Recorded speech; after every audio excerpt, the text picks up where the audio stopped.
Opa, pronto, começamos. Tudo bom? Tudo bom com vocês, pessoal? A gente vai continuar fazendo as nossas lives literárias de quarta-feira. E para hoje eu resolvi falar um pouquinho sobre o Machado de Assis. É um clássico da nossa literatura, talvez ele seja realmente o nosso maior escritor. É, Pelo menos há pouquíssima crítica contrária ao Machado de Assis. E tem algumas coisas muito curiosas, né? O Machado, ele é uma figura que tinha tudo para não dar certo na sua vida, né? O filho de um escravo alforriado, trabalhador braçal. A sua mãe também era uma trabalhadora braçal, nasceu numa fazenda ali em um morro no Rio de Janeiro, foi amadrinhado pela dona da fazenda. Então ele tem ali, numa sociedade escravocrata, um garoto, uma criança negra, né? Que de periferia, de pais trabalhadores braçais. A mãe dele morreu quando ele era novo ainda, pré-adolescente. E pelo que se conhece pouco da vida estudantil dele, mas frequentou a escola e tudo mais. Numa biografia escrita pelo Magalhães Júnior, está ali em cima, pelo Magalhães Júnior, ele descreve um episódio da sua adolescência bastante curioso.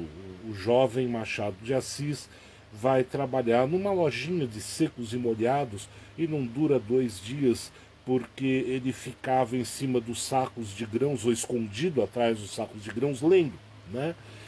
De qualquer forma, ele teve a chance de trabalhar como tipógrafo, né? Hoje uma profissão extinta, uma profissão pela qual eu tenho um grande carinho, porque meu pai foi tipógrafo nos anos 1960, mas é uma profissão que não existe mais, é extinta. E ali no jornal, na tipografia, ele começou a conhecer várias pessoas do círculo intelectual do meio jornalístico, né? Ainda muito jovem, escreve seus primeiros poemas, ele é publicado muito jovem nos jornais, e ali ele começa a se desenvolver no meio do jornalismo. Há algumas faces de Machado de Assis. A primeira do Machado de Assis poeta, de uma verve bastante romântica, né? Ele considerava Gonçalves Dias, por exemplo, o grande poeta do seu tempo.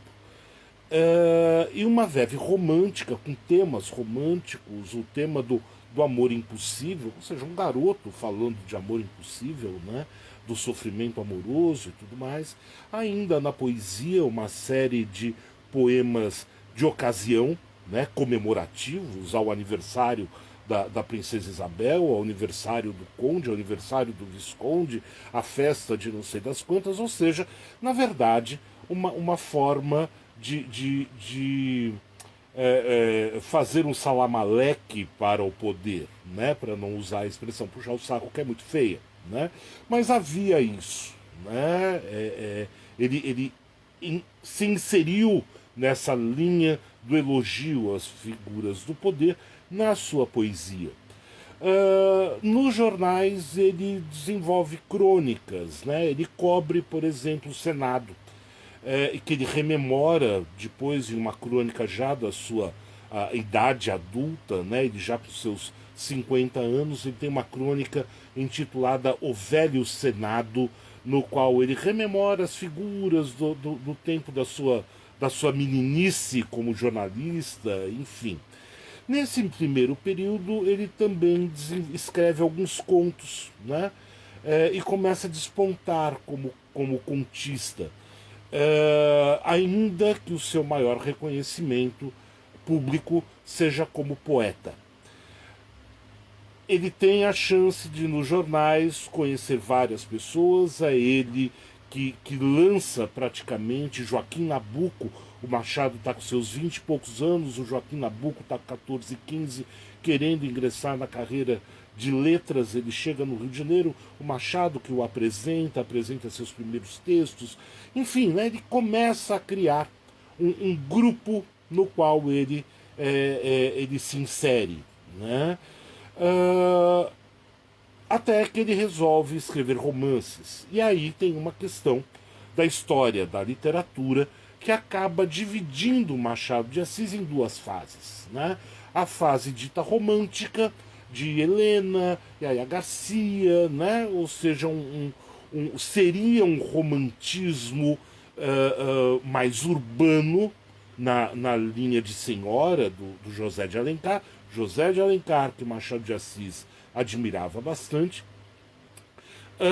E depois, a partir do Memórias Póstumas de Brás Cubas, tende-se a dizer que o Machado se torna o nosso grande realista.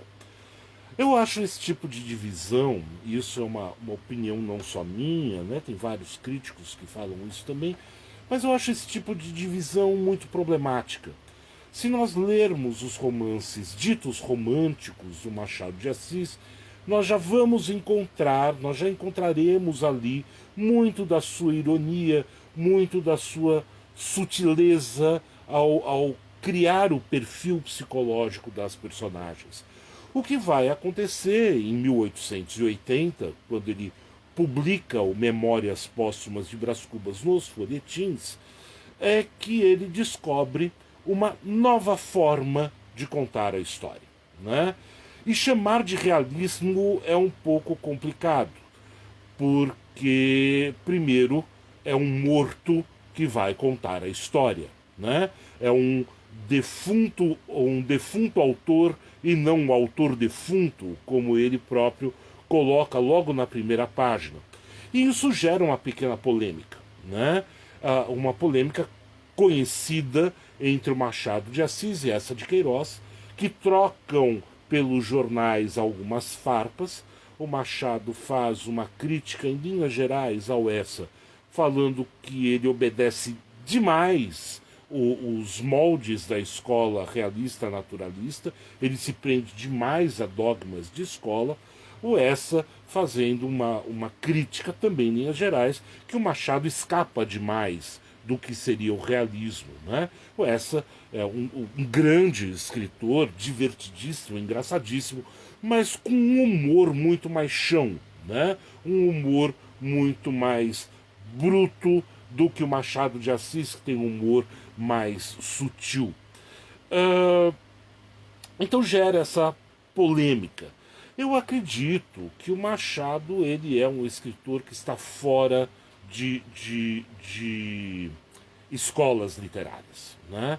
O Memórias Póstumas, eu acredito que vocês já tenham lido Memórias Póstumas de Brás Cubas, pelo menos no tempo da escola, virou uma obra meio que obrigatória, né? Memórias Póstumas de Brás Cubas, Machado de Assis cria uma personagem que será um narrador em primeira pessoa, o Brás Cubas, que conta a sua história depois de morto, né? Isso é uma sacada genial do Machado de Assis. Primeiro, porque há um problema bastante sério quando nós tratamos da questão do narrador, né? Um narrador em terceira pessoa, não pertencente àquela obra ou aquele drama que está sendo contado, que tenha consciência de absolutamente todos os fatos, todos os dados, todos os pensamentos das personagens, pareceu, para o Machado de Assis, um pouco impossível. Como eu, um autor, posso ter plena certeza do que cada personagem, cada persona dessa obra pensa e como ela age, né? A não ser que eu haja de uma forma um pouco de Deus, né? Um pouco como Deus. Eu olho para essas personagens e essas personagens agem segundo a minha vontade. E eu vou puxando os seus fiozinhos e vou manipulando.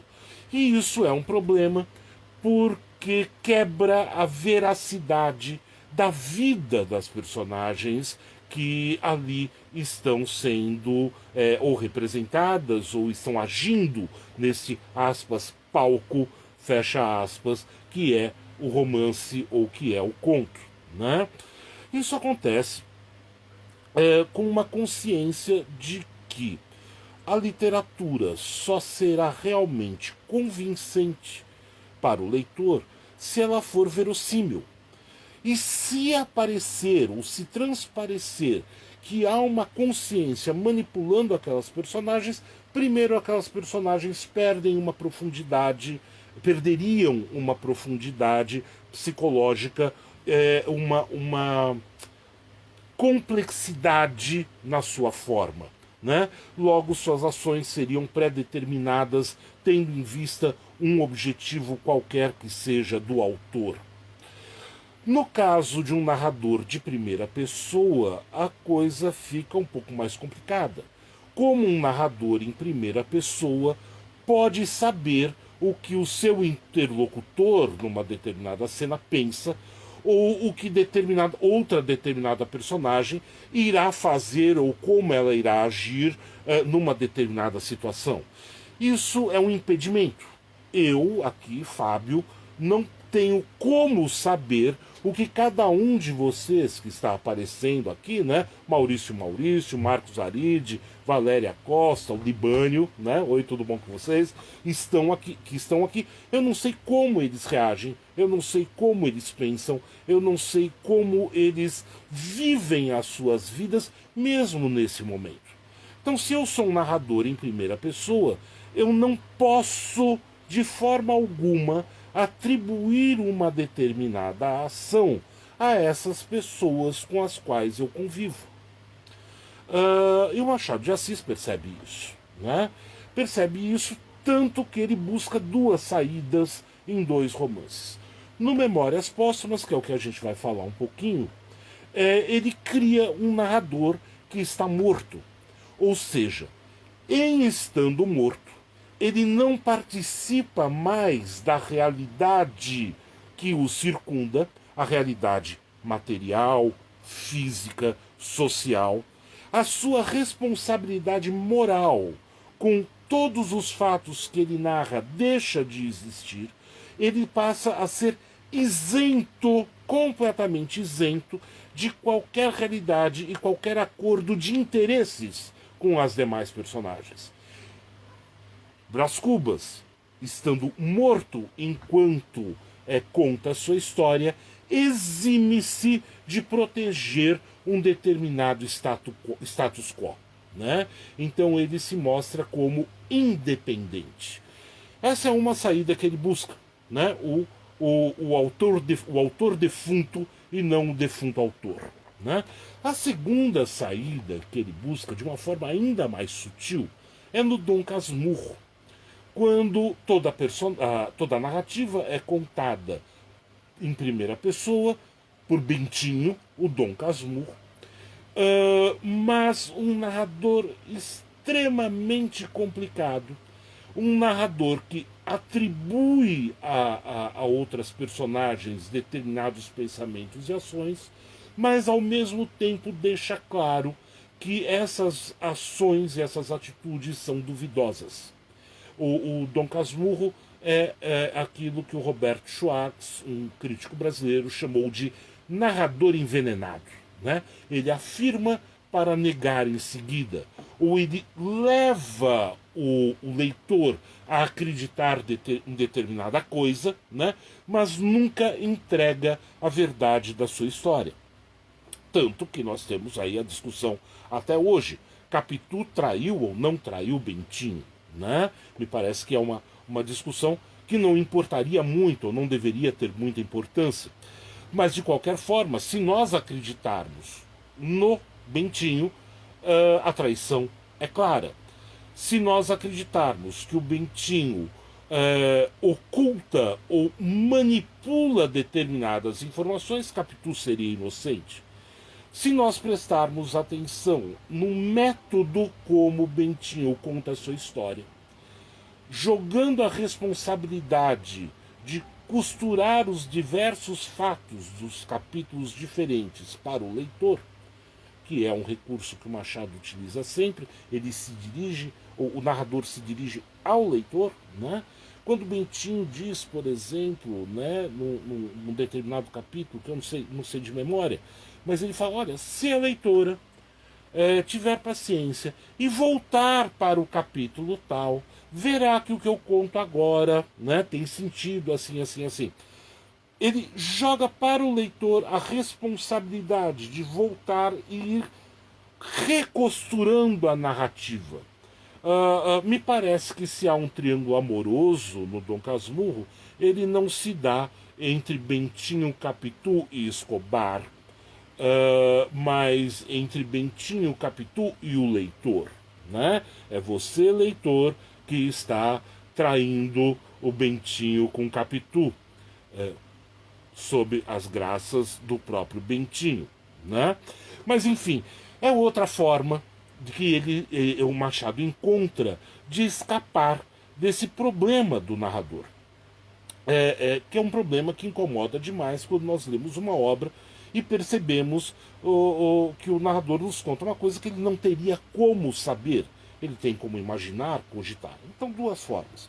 Uma delas é eximindo esse narrador de qualquer responsabilidade moral daquilo que ele conta, né?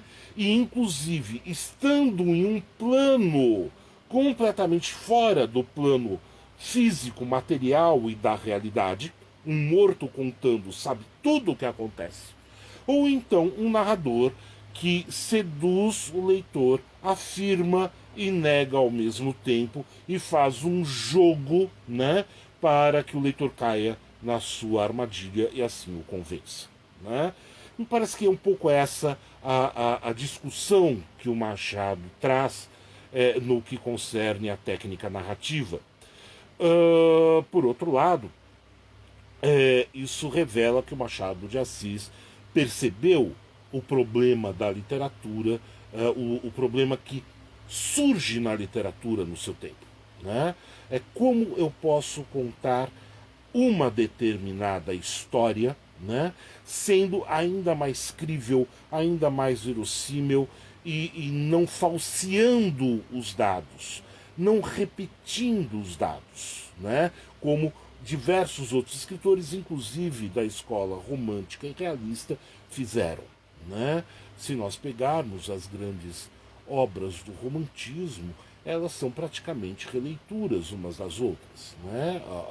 O romantismo inglês ele vai resgatar aquele período idílico medieval, né? Eu penso no Ivanhoé, por exemplo, né? Ou Monge de Cister, né? O Eurico Presbítero Herculano.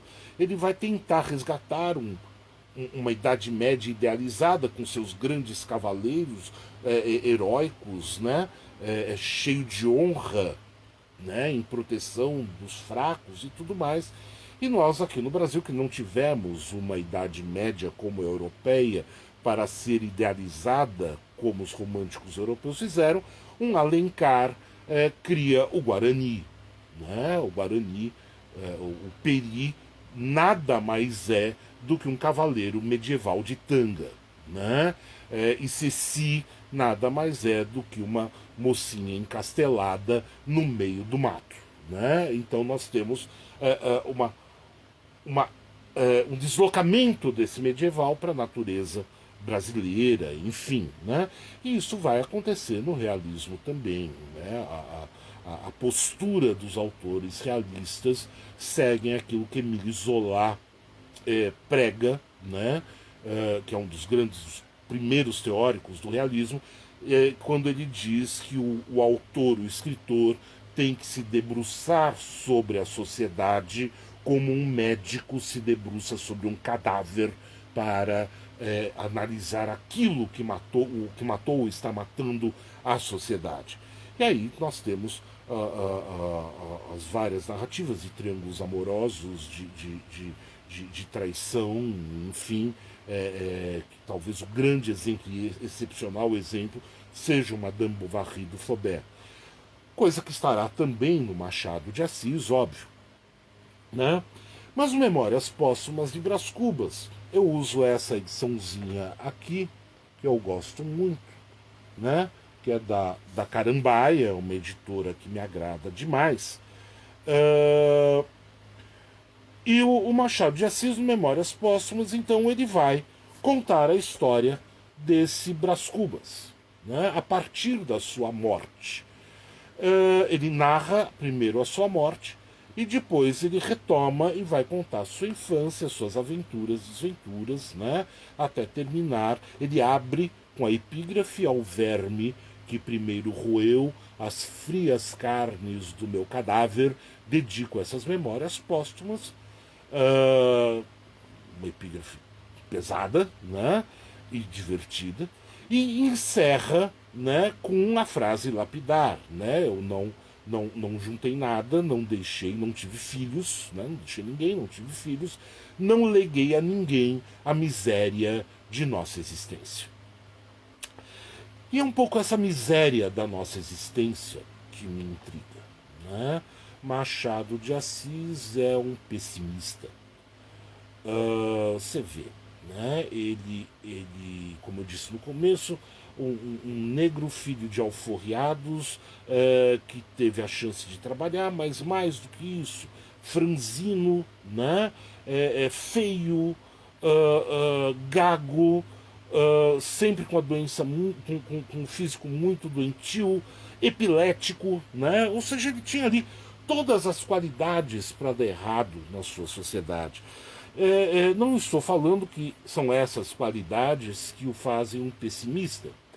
Eu acredito que ele seja um pessimista schopenhaueriano, simplesmente por observar a vida à sua volta. E observar a vida à sua volta porque ele está inserido em um meio que o coloca no centro de um determinado grupo social, que é o grupo que exerce o poder. Né? Ele está cobrindo o Senado, ele cobre o Senado o tempo todo, ele trabalha junto com o poder o tempo todo, ele retrata essas figuras, né, dos senadores, dos condes, dos viscondes, né, dos barões.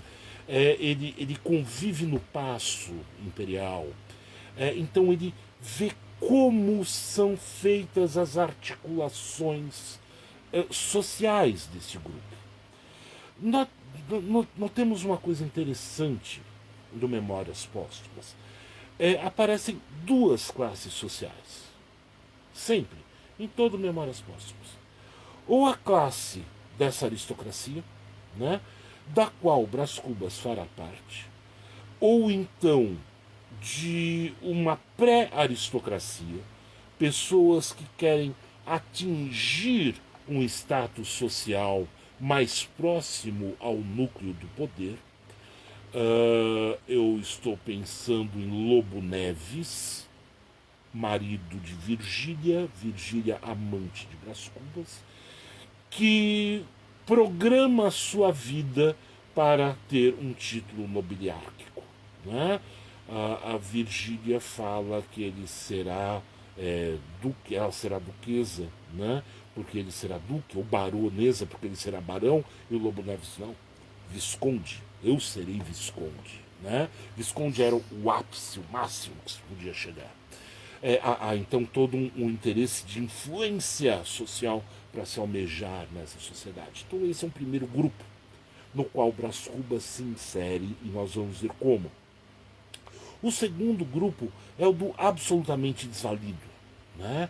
O segundo grupo é da classe mais baixa da sociedade, seja com a presença dos escravos, né?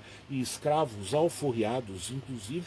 Vamos ler um pequeno capítulo que trata de um desses escravos, seja em personagens que estão, de alguma forma, colocadas à margem da sociedade, como Dona Plácida, por exemplo. Né? Dona Plácida é uma senhora muito boa, muito católica, muito fiel, muito digna da sua, da sua pureza, né? No entanto, Brás Cubas precisa de alguém para encobrir o seu caso com Virgília.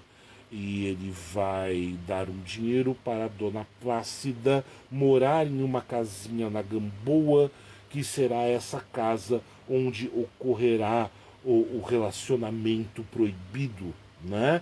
O relacionamento do Brás Cubas com Vigília e Dona Plácida. O próprio nome Plácida é excelente, já revela tudo, fica calada, né? Então nós temos aí esses dois níveis, né? O nível mais elevado e esse nível mais baixo da sociedade. O nível intermediário, o nível dos pequenos lojistas, dos pequenos comerciantes, dos trabalhadores cotidianos, e inclusive o meio no qual Machado de Assis trabalha, que é o meio do jornal, né, do repórter, enfim tal, esses não aparecem, a não ser em um momento ou outro muito perifericamente, né? Eles são instrumentos. Essas personagens servem como instrumentos para as pretensões do grupo aristocrata. Isso tudo que eu estou falando está presente também em um livro do Raimundo Faoro, que eu não tenho aqui, infelizmente, eu tenho em EPUB, do Raimundo Faoro, que é Machado de Assis, A Pirâmide e o Trapézio. Machado de Assis, A Pirâmide e o Trapézio. O Raimundo Faoro tem dois livros excepcionais, esse é o segundo. O primeiro é Os Donos do Poder, no qual ele analisa as relações de poder em todo o período colonial. E o Raimundo Faoro, no Machado de Assis, A Pirâmide e o Trapézio, vai pegar sua teoria de relações de poder no período colonial brasileiro e aplicar na obra do Machado de Assis. Ele pega toda a obra do Machado, né, desde das primeiras produções até as suas últimas produções, seus últimos romances e contos. É um livro excepcional que eu acho que vale a pena ler. Mas ele pega um pouco essa relação e aponta, olha, nós percebemos essas figuras, né, essas representações sociais na obra do Machado de Assis. E aqui, no Memórias Póstumas de Brás Cubas, eu quero pegar dois capítulos, né? Então não vamos fazer uma análise, nenhuma análise aprofundada, mesmo porque é uma imensidão trabalhar com Memórias Póstumas, mas dois capítulos que acho que vão nos dar um pouquinho o perfil do Brás Cubas e o que ele representa nesse grupo social. O primeiro capítulo é o do capítulo 3, Genealogia. Está aqui nessa edição na página 30. Eu vou ler para vocês esse trechinho para comentar. Diz Brás Cubas: mas, já que falei dos meus dois tios, deixe-me fazer aqui um curto esboço genealógico. Ele falou dos tios, o padre e o outro, no capítulo anterior. O fundador de minha família foi um certo Damião Cubas, que floresceu na primeira metade do século XVIII. Era tanoeiro de profissão, ou seja, ele fazia barril para guardar peixe seco, carne seca, enfim, era tanoeiro de ofício, natural do Rio de Janeiro, onde teria morrido na penúria e na obscuridade se somente exercesse a tanoaria. Mas não. Fez-se lavrador, plantou, colheu, permutou o seu produto por boas e honradas patacas, até que morreu, deixando grosso cabedal a um filho, o licenciado Luiz Cubas. Neste rapaz é que verdadeiramente começa a série de meus avós, dos avós que a minha família sempre confessou. A palavra é importante, porque o Damião Cubas era, afinal de contas, um tanoeiro, e talvez mau tanoeiro, ao passo que Luiz Cubas estudou em Coimbra, primou no estado e foi um dos amigos particulares do vice-rei Conde da Cunha. Como este apelido de Cubas lhe cheirasse excessivamente a tanoaria, alegava meu pai, bisneto do Damião, que o dito apelido fora dado a um cavaleiro, herói nas jornadas da África, em prêmio da façanha que praticou, arrebatando 300 cubas aos mouros. Meu pai era homem de imaginação. Escapou da tanoaria nas asas de um calembu. Calembu é um trocadilho. Era um bom caráter, meu pai. Varão digno e leal como poucos.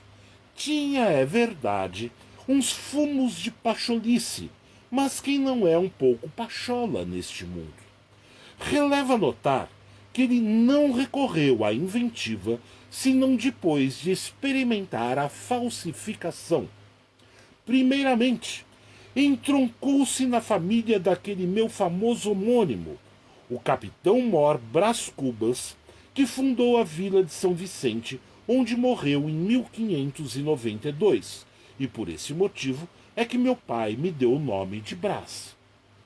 Opôs-se-lhe, porém, a família do capitão Mor, e foi então que ele imaginou as 300 cubas mouriscas.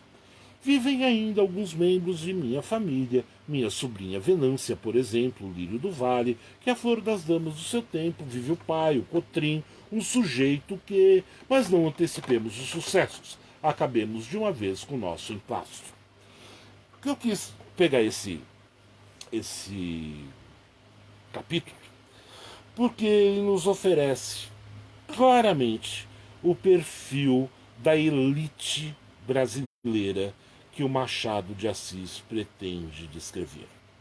Olha só, Brás Cubas nunca trabalhou um dia sequer em sua vida. Né? Ele está com seus 60 anos quando morre. Ele não produziu nada durante toda a sua vida. Primeiro, jovem, ele se envolve com Marcela, que é uma prostituta, que o amou por 18 meses e 11 contos de réis. E aí o pai do Brás Cubas o manda para a Europa para se livrar de Marcela. Depois, quando ele volta muito bem de vida, a família tem dinheiro, não trabalha, não faz nada a não ser viver nos círculos sociais. Ele se candidata a deputado uma vez, ele vence essa eleição, é sempre por indicação. E como deputado, ele lança uma proposta de lei, que é a proposta de aumentar em alguns centímetros a aba dos chapéus da Guarda Municipal por causa do imenso calor. Fora isso, nada. Né? Não concorre uma segunda vez,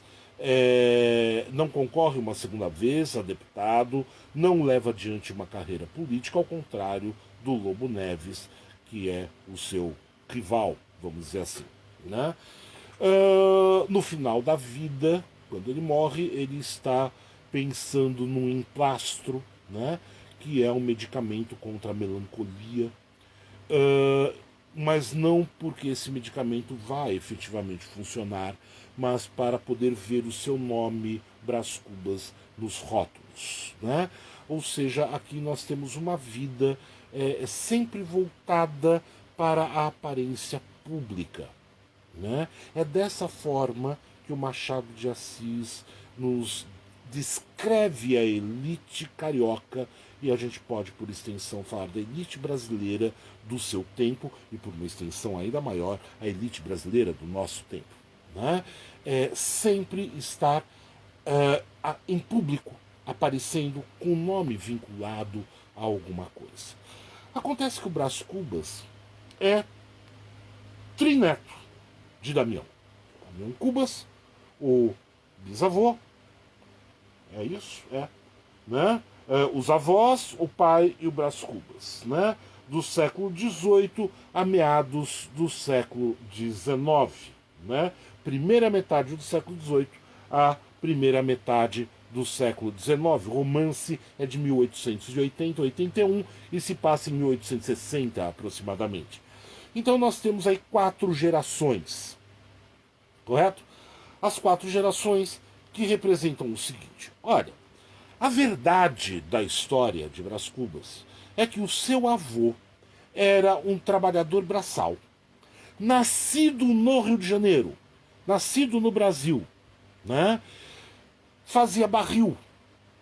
E além disso, era um lavrador, plantava, colhia. E além disso, era um comerciante, ele vendia o que plantava e colhia. E enriqueceu fazendo um trabalho braçal. Né? Ora, e isso não é confessável. O trabalho braçal, para essa elite retratada aqui, é um trabalho indigno. Né? O trabalho braçal, para o grupo que o Machado de Assis está nos descrevendo, é um trabalho que não merece ser considerado como de alta qualidade. Né? A alta qualidade é o trabalho ou intelectual, né? Por isso boa parte dessa elite da corte carioca quer publicar os seus romances, os seus poemas, os seus artigos e suas opiniões nos jornais. Né? É uma forma de levar o seu nome ao público. E aí o Raimundo Faoro, que eu citei ainda há pouco, ele explica muito bem isso, falando que esse é o primeiro passo. Né?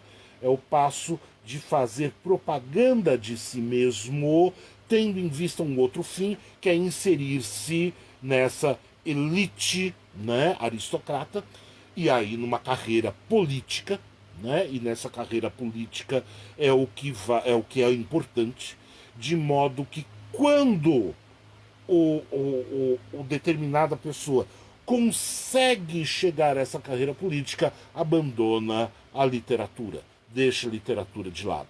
A literatura, na verdade, é só um instrumento para esse grupo de pessoas. E o Raimundo Faoro faz uma crítica, inclusive, ao José de Alencar. José de Alencar foi deputado, José de Alencar foi senador, e ele diz que o Alencar, depois que entra na carreira política, para de escrever. Eu não conheço a história toda do Alencar, mas é o que o Faoro nos traz. Então, é o seguinte, o trabalho braçal é um trabalho indigno, de uma classe que não deve ser considerada. Comerciante é pior ainda. Né? O comerciante tem que se preocupar com essa coisa comezinha do dinheiro. Né? E a verdadeira elite não se preocupa com dinheiro. Né? Só que tem um problema sério aí. O Luiz Cubas, filho de Damião, né? Ele tem a chance de estudar em Coimbra. Ele vai estudar em Coimbra, como todos os filhos de gente rica iam estudar em Coimbra. E o Damião Cubas enriqueceu com o seu trabalho braçal. Lá em Coimbra, ele consegue os ares aristocratas. Né? Afinal de contas, no século XVIII e XIX, Coimbra ainda, e começo do século XIX, né? Coimbra, Portugal, ainda era o centro do poder. Né? E lá ele faz suas relações, vira amigo de um vice-rei, Conde da Cunha. O problema é o seguinte: como explicar essa aristocracia? Como explicar, ou como inserir-se nessa aristocracia, melhor dizendo, sem parecer que é uma herança de um trabalho baixo, de um trabalho vulgar? E aí o pai de Brás Cubas, que é muito pachola, como narra o seu filho, tem 2 ideias. A primeira ideia é tentar criar para a sua família uma tradição mais antiga. Ou seja, ele insere-se, ele entronca-se, ele imiscui-se na família de um outro Brás Cubas, que é o fundador da Vila de São Vicente em 1530, né, ou 32. Né? Uh, o Brás Cubas, esse de São Vicente, ele é um português, ele vem com um poder político, né? Ou seja, ele já não é um trabalhador braçal, ele vem representando o rei de Portugal para colonizar o país. Ao inserir-se nesta família, volta-se do século XVIII para o século XVI. Ou seja, nós não temos aí 100 anos de história familiar, né? 4 gerações, mas 300 anos de história familiar. Né? Opa, isso já parece mais importante. Né? Me faz lembrar, aqui em São Paulo, por exemplo, nós temos os quatrocentões, né? que é essa alta aristocracia que diz estar no Brasil desde 1500 e pouco, estar em São Paulo desde 1500 e pouco, e forma-se uma espécie de elite paulistana. Acredito que no Rio de Janeiro também tenha e deve ter, em outras regiões do Brasil também. Né? Aqui em São Paulo chamam-se quatrocentões. Que acham realmente que são uma coisa muito excepcional por causa dessa tradição. O problema que o pai do Brás Cubas enfrenta é que a família do Brás Cubas original ainda existe. Né? E estrila, fala, opa, cara, pera lá. Né? Assim não, você está se metendo na nossa família e você não tem nada a ver com a nossa família. Né? Então ele fala, bom, como é que eu posso criar essa aristocracia e manter esse ar de importância do poderio econômico que minha família tem? Ele volta ainda mais na história. E aí ele não cria uma história pautada na história efetiva, a fundação de São Vicente. Ele vai criar uma mitificação a partir de um dado histórico. As lutas portuguesas no norte da África, né, contra os mouros, criando ali um determinado soldado que heroicamente combate os mouros e recebe o apelido, o sobrenome de Cubas, por causa de uma ação heróica qualquer que ele tenha feito. Ora, essas lutas da reconquista portuguesa ocorrem dos séculos XII, XIII, XIV. Né? Elas continuam até 1572. Né? 1572 é quando o rei Dom Sebastião desaparece no norte da África, na Batalha de Alcácer Quibir, e dá essa zona toda de sebastianismo, milenarismo que a gente vive até hoje. Né? Então, o que o pai de Brás Cubas faz? Ele desloca do século XVI, né, para pelo menos o século XIV. Ou seja, de 300 anos, nós temos uma história de 500 ou 600 anos. E se, quando ele se inseria no ramo de Brás Cubas da Vila de São Vicente, era possível comprovar historicamente, porque a documentação, quando ele mitifica o seu passado, criando um herói a serviço da pátria, lutando contra o grande inimigo mouro tal, você não tem registro nenhum. Tudo passa a ser possível. Né? E aí nós vemos que cria-se dessa maneira uma elite brasileira pautada em uma tradição falsa, mitificada, só que vive exatamente dessa suposta tradição sesquicentenária. Né? Não à toa que o jovem, o Brás Cubas, ele não irá produzir nada, ele não precisa. Basta o nome da sua família, basta a aparência que essa família mantém no seu meio social. Né? Então nós temos aí talvez o primeiro dado. O que forma ou como é formada a elite brasileira? Né? É formada a partir de uma falsificação histórica. Né? Eu faço um paralelo com um outro romance, que é O Curtiço, do Aloysio Azevedo, que é mais ou menos o mesmo período, né? No qual nós temos, não lembro o nome das personagens, mas nós temos o Cortiço, e o dono do Cortiço é um português, aqueles portugueses de calcanhar rachado, que só usa tamanco, né? Extremamente grosso, extremamente estúpido, extremamente mal educado, que vive amaziado com uma negra que foi escrava, né? Sem casamento, nada disso, e explora as pessoas daquele cortiço ao extremo, e num determinado momento ele junta dinheiro e compra o título de barão. Né? E a partir do momento em que ele se transforma não mais o comerciante pé rapado, dono de cortiço, né? E passa a ser um barão, ele passa a ser aceito na sociedade carioca, nos palacetes, nas festas. Né? Ou seja, apenas pela aparência e detendo um títulozinho, você tem acesso às influências, aos meios de influência de poder. Obrigado, Su. A sua amor, ela veio me servir água. Desculpem.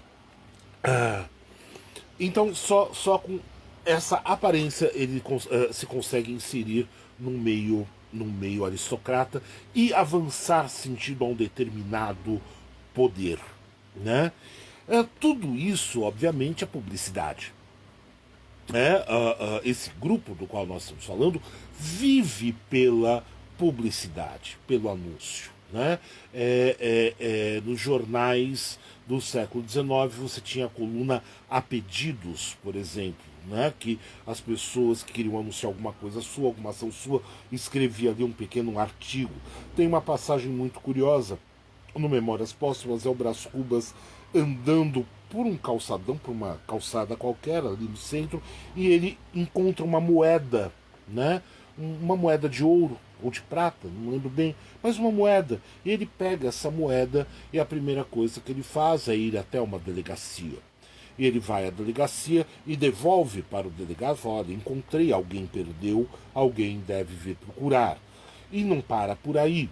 Né? Ele faz com que se publique essa notícia nos jornais da corte. Né?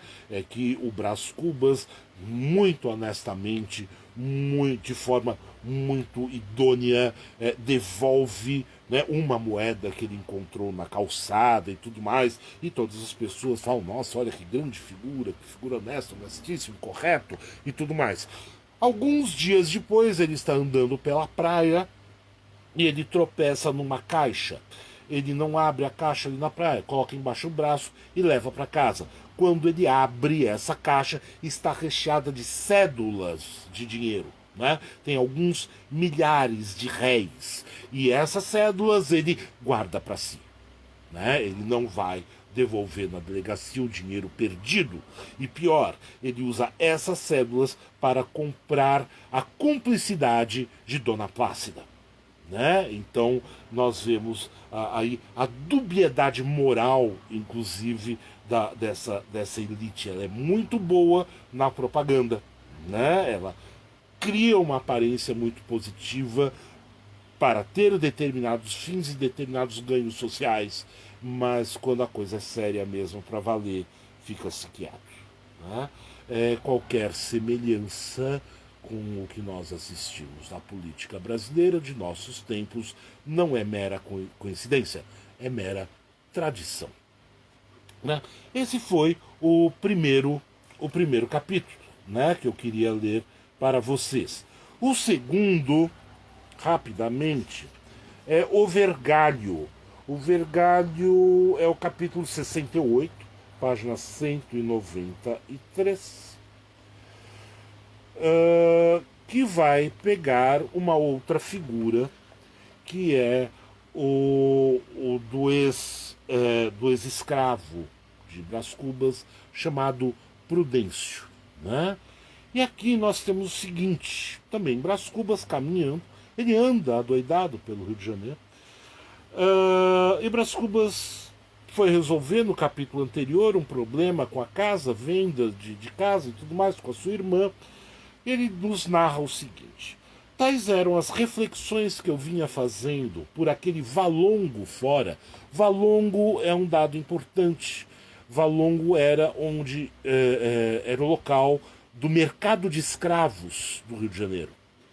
Daquele valongo fora, logo depois de ver e ajustar a casa. Interrompeu-mas um ajuntamento. Era um preto que vergalhava outro na praça. O outro não se atrevia a fugir. Gemia somente estas únicas palavras: não, perdão, meu senhor, perdão. Mas o primeiro não fazia caso. E a cada súplica respondia com uma vergalhada nova. Toma, diabo, dizia ele. Toma mais perdão, bêbado. Meu senhor, gemiu o outro. Cala a boca, besta, replicava o vergalho. Parei, olhei. Justos céus! Quem havia de ser o do vergalho? Nada menos que o meu moleque Prudêncio, o que o meu pai libertara alguns anos antes. Cheguei-me, ele deteve-se logo e pediu-me a benção. Perguntei-lhe se aquele preto era escravo dele. É sim, nhonhô. Forma que Prudêncio trata Brás Cubas. Nhonhô. Fez-te alguma coisa? É um vadio e um bêbado muito grande. Ainda hoje deixei ele na quitanda enquanto eu ia lá embaixo na cidade, e ele deixou a quitanda para ir na venda beber. Está bom, perdoa-lhe, disse eu. Pois não, nhonhô. Nhonhô manda, nhonhô não pede. Entra pra casa, bêbado. Saí do grupo, que me olhava espantado e cochichava suas conjecturas.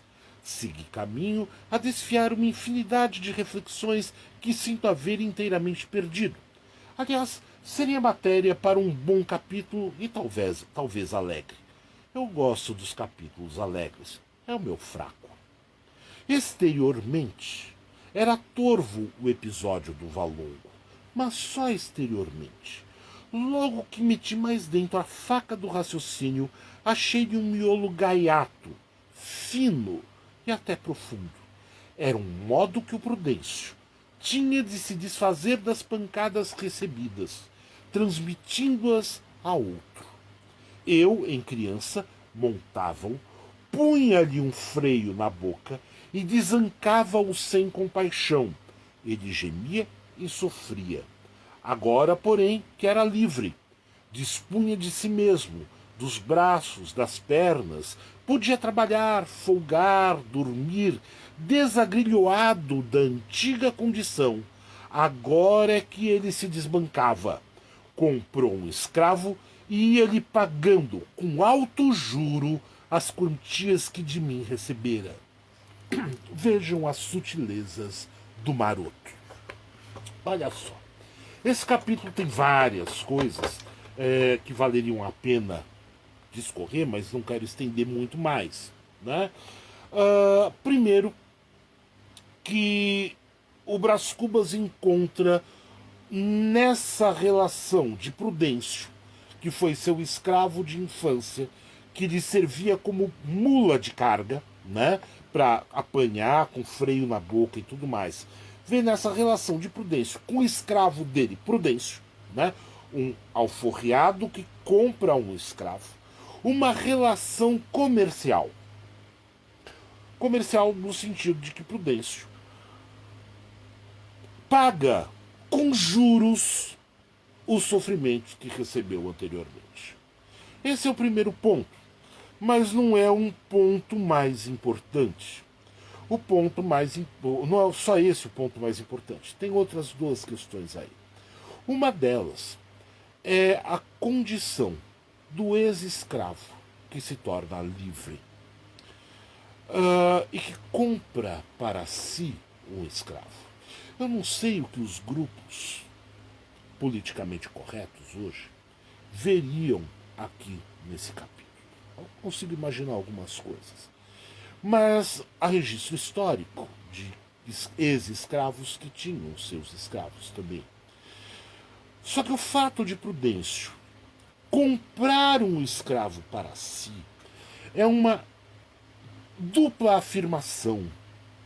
A primeira é a afirmação da sua liberdade.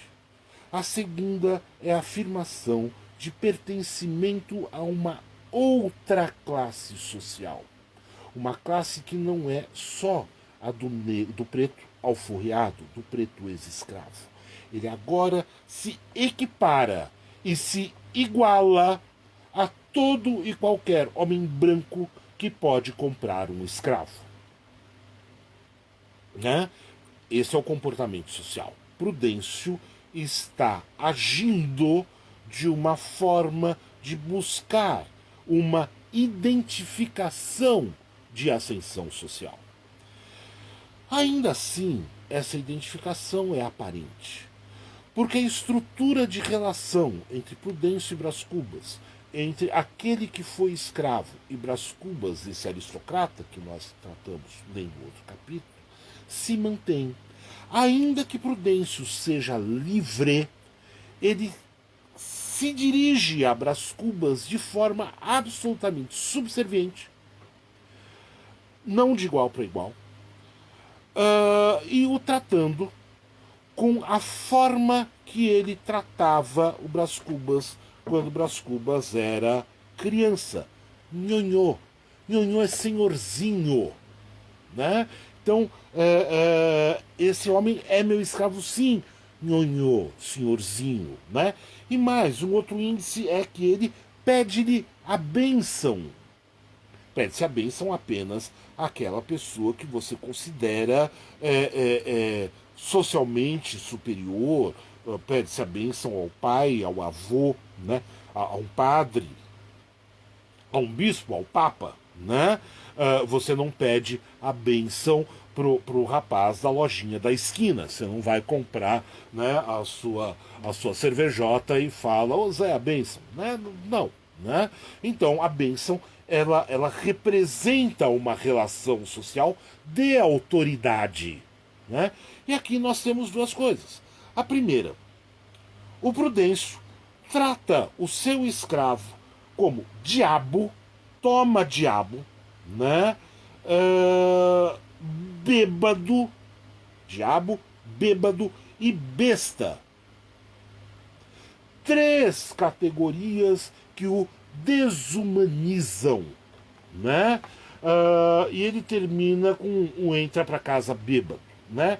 Ou seja, ele retrata o seu escravo de uma forma desumanizada, de uma forma animalizada, quando ele termina com cala a boca besta, né?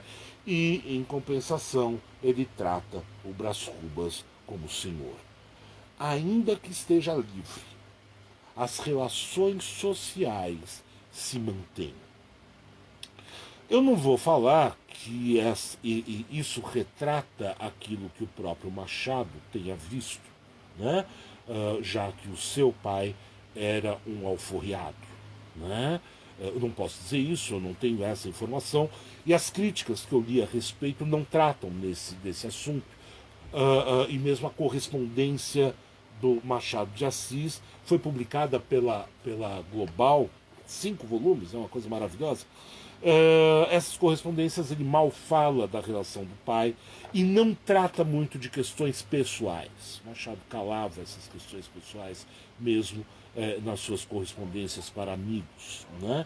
Então não tenho essa informação, mas não é difícil de imaginar. Né? A própria condição do Machado até atingir uma determinada posição que lhe fosse, digamos, confortável na sociedade. Né?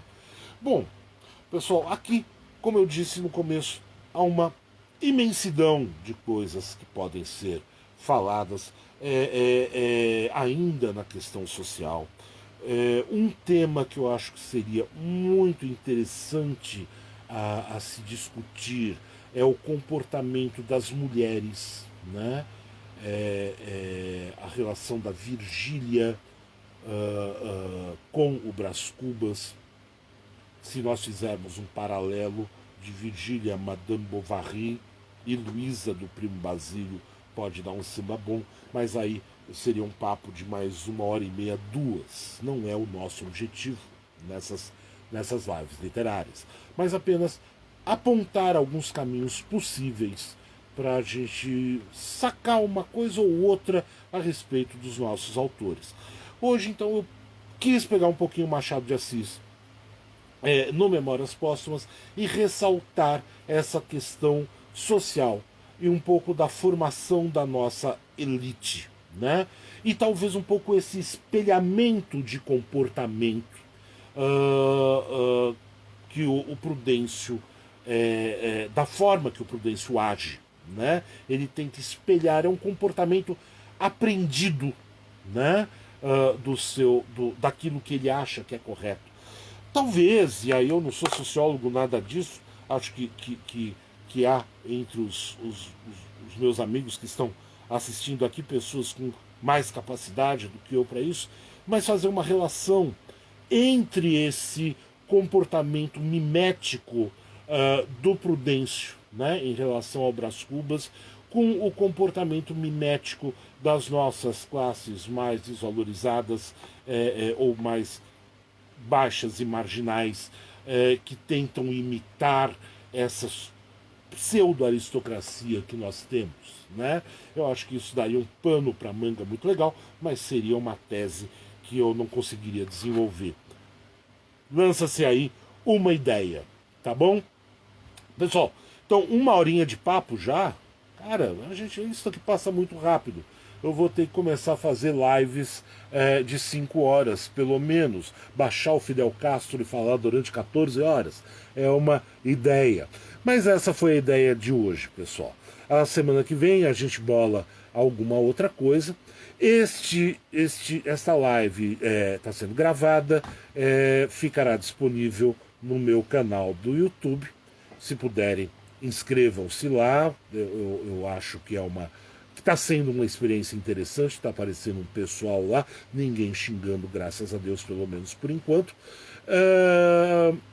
E se vocês tiverem interesse em papos sobre literatura, aulas sobre literatura, só mandar uma mensagem para mim e a gente bola alguma coisa legal. Vamos cumprimentar o povo que apareceu por aqui. Fabiana, tudo bom, Fabiana? Como tá? Manda um abraço pro Rodrigo. Tony, Tony, grande abraço. Tiago Paulo, boa noite. Giselda Pereira, como é que você está? Oi, Assunção Medeiros, tudo bom?